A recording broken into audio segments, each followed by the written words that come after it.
Ayrton Senna não foi apenas um piloto. Ele foi uma força inigualável nas pistas. Uma lenda que dominava o volante com uma habilidade quase sobrenatural. Suas proezas não eram apenas as vitórias. Eram atos de pura genialidade e coragem, que arrancavam suspiros e deixavam o mundo fascinado. Com sua velocidade impressionante e precisão milimétrica, Senna não corria apenas para vencer.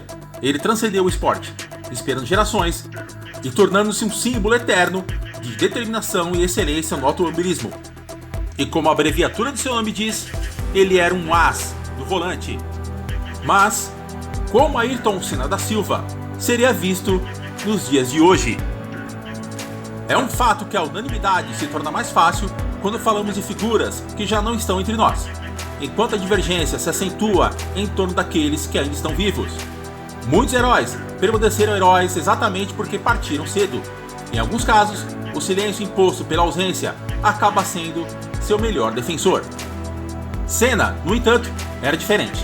Ele personificava um ideal, o que o brasileiro comum poderia alcançar com dedicação e perseverança. Em uma época de hiperinflação e rescaldo político pós-impeachment de Collor, ele se tornou um símbolo de força e superação. Toda homenagem a Senna é sem dúvida merecida, mas a sua unanimidade hoje é reflexo de um Brasil que ficou no passado. Um exercício intrigante é imaginar se, ainda vivo, Senna seria tão celebrado nos dias atuais. Este processo não é apenas sobre o herói, mas sobre os caminhos que a sociedade tem seguido. Com a influência das redes sociais e os incentivos que seus algoritmos oferecem ao confronto político, a figura de Senna poderia ainda ser vista como heróica, mas dificilmente ele seria consenso unânime que é hoje. Se não fosse pela tragédia na Itália, talvez Ayrton tivesse conquistado mais títulos, enfrentando Schumacher em uma das validades mais intensas da Fórmula 1. Mas, atualmente, no Brasil, a unanimidade em torno de seu legado dependeria de variáveis que vão além do esporte, inclusive políticas. Nos últimos anos, artistas, empresários e atletas têm sido julgados menos por suas contribuições e mais por suas opiniões políticas. Chico Buarque, um dos maiores compositores brasileiros, é tratado como irrelevante por muitos devido ao seu posicionamento. O mesmo se passa com Caetano Veloso. O talento passou a ser negado a quem se alinha politicamente diferente. E isso não se limita à crítica entre os dois lados da política. Do outro lado, Neymar, um dos maiores jogadores do país, também sofre rejeição pela metade dos brasileiros por seu apoio a um determinado lado, como se, de repente, seu talento tivesse deixado de existir. Antes, no entanto, era possível separar o que uma figura pública produzia de suas convicções políticas. Nos anos 80, enquanto Sócrates defendia a democracia em meio a uma suposta ditadura, corintianos pró-regime continuavam torcendo por seu time.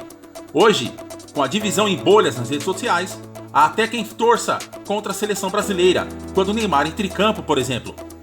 Na época em que Senna brilhava nas pistas, era comum que ele se esquivasse de temas polêmicos. Era o bom moço, que rezava antes das corridas, mantinha-se em forma e namorava a Xuxa. Mas, se vivo, como Senna reagiria ao ser questionado sobre a atual presidência e o antigo presidente, ou os dois lados da política, o STF ou a regulação das redes sociais? Qual seria a sua opinião sobre educação e liberdade de ensino? Para muitos, essas questões são absurdas. E são. Afinal, Senna era piloto, não político. No entanto, ele certamente seria pressionado a se posicionar sobre essas questões e seguramente teria uma opinião. Hoje, dependendo de sua resposta, ele poderia perder metade do apoio que tem. Se optasse por não responder, seria acusado de isentão ou de não se preocupar com o país.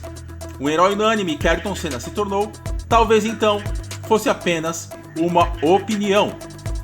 O mundo atual transformou a polarização política em uma constante que enfraquece a figura dos heróis.